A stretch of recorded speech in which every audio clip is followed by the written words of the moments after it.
Nah ini ease of doing business for investors ya semua dari sisi licensing. Sekarang kita integrate betul dengan sistem OSS yang dilakukan pemerintah pusat. Lanjut. Ya. Lanjut lagi udah nggak apa-apa ini yang pusat. Nah kita punya isjava.investmenthub.jatimprov.go.id. Ini bagian dari proses digitalisasi. Kita ada JOS Jatim Online Single Submission. Intinya benar-benar semua yang membutuhkan perizinan di tingkat Pemprov ini bisa dilakukan melalui hub ini. isjava.investmenthub.jatimprov.go.id. Lanjut. Ya, nah ini 4 key strategiknya tadi.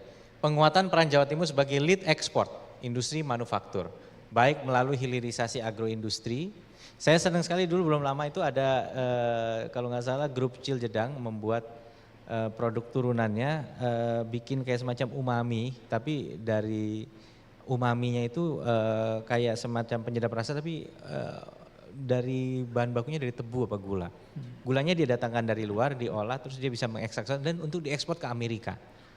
Kemudian ada pabrik yang dulu dimiliki oleh grup KML di Tuban, itu dia mendatangkan ikannya dari Atlantic Ocean, dari mana-mana dari luar negeri, dibawa ke situ, investasi Jepang. Kalau datang ke sana pabriknya tuh udah standar Jepang, nggak kayak ada di Indonesia. Dan market targetnya ekspor juga. Nah ini 2 contoh bagaimana kemudian ada ekspor yang bisa masuk gitu bisa di drive tanpa mengandalkan sumber daya bahkan dari Indonesia. Dari luar masuk ke sini untuk dikirim lagi keluar. Sebenarnya ada satu Pak Enggar, ini yang bisa dibantu di Teluk Lamong. Itu dulu komitmennya Pelindo, itu sebenarnya adalah dia akan menggandeng pengembangan kawasan dengan pelaku lokal gitu ya. Nah kemudian tapi masalahnya proses konsesinya diurus oleh Pelindo itu diambil semua. Sehingga dia nggak bisa menerbitkan HGB untuk yang investasi reklamasi di sana. Nah ini yang masih terkatung-katung padahal ada investasi 7 triliun yang bisa masuk ke Teluk Lamong dan investasi ini untuk grain processing facility. Jadi datangkan dari situ dibawa ke sini dan di re-export. Jadi ini yang potensial untuk re-exporting. Karena sekarang kita kalau mindsetnya kita di Jawa Timur adalah Gemah Ripah Lojinawi mengandalkan semua sini nggak cukup untuk mendorong 8% growth. Apalagi dengan 41 juta penduduk. Ya. Lalu tentunya tetap menjadi lumbung pangan ya karena ini adalah kesejahteraan masyarakat desa. Digitalisasi ekonomi dan inklusivitas. Artinya kita harus selalu membalance, memberikan afirmasi kepada desa, kepada UMKM. Afirmasi ini dari sisi financing, dari sisi marketing, dari sisi processing. Ya, dan kadang-kadang kebalik, kita langsung afirmasi financing, padahal processingnya belum. Akhirnya terjadilah kredit-kredit macet. Ya, BNI lebih paham lah kalau soal ini. Lanjut. Ya, jadi ini infrastruktur pendukungnya. Kita sekarang sudah punya bandara baru di Kediri, Pak. Ya, dan ini adalah kawasan yang potensial untuk agroforestry dan juga untuk pariwisata. Jember, ini DPR RI namanya Mas Kawendra sudah dorong supaya penerbangannya aktif lagi ke Jember. Banyuwangi sudah jalan, dia punya flight Jakarta Banyuwangi dan Sumeneb. Nah cuman Sumeneb yang menarik justru sekarang penerbangannya dari Banyuwangi ke Sumeneb. Surabaya ke Sumeneb belum. Nah ini kayaknya memang perlu ada konektivitas people to people tetap perlu gitu.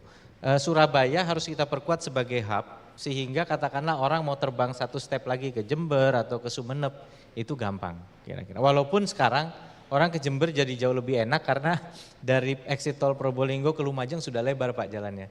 Jadi sudah memotong waktu tempuh luar biasa dari Probolinggo ke Lumajang. Nah Lumajang ke Jembernya ini memang masih PR lah lumayan gitu. Lanjut. Nah maka dari itu kita punya Peraturan Presiden 80 tahun 2019. Ini ada list of strategic projects. Pak Prabowo sempat Pak Presiden mengatakan pengennya 2 tahun lagi ini proyek PSN beres semua, kira-kira begitu ya. Nah ini artinya tentu konsekuensinya ada 2. Konsekuensinya adalah yang nggak punya potensi beres dicabut status PSN-nya, yang layak jadi PSN dikebut, kira-kira kan begitu. Nah ini maka kita harus betul-betul mematangkan dari list project, tapi Jawa Timur ini kita bagi menjadi kawasan metropolitan Gerbang Kertasusila, Surabaya Raya, Lingkar Bromo, di sini ada Malang Raya, salah satunya Pasuruan Probolinggo. Kemudian yang kawasan ini warna hijau itu adalah kawasan Barat Daya, Lingkar Wilis dan Lintas Selatan. Nah 3 kawasan poros pertumbuhan ini disupport dengan proyek-proyek strategik seperti pembangunan jalan, pembangunan bandara, pembangunan kawasan. Lanjut. Nah, yang paling penting ini tadi juga kita bicara mengenai kawasan industri. Jadi industrial zone dan special economic zone. Kelebihan KEK ini kan investasinya itu ada insentif fiskal. Bebas PPN, bebas PPH, ya, dan juga bea masuk bahkan di exempt dengan threshold investasi kalau nggak salah 100 miliar. Nah ini kita sudah punya industrial zone, KEK ini udah nambah satu lagi sebenarnya, jadi 3. Industrial zone ini ada di Surabaya, Gresik, Tuban,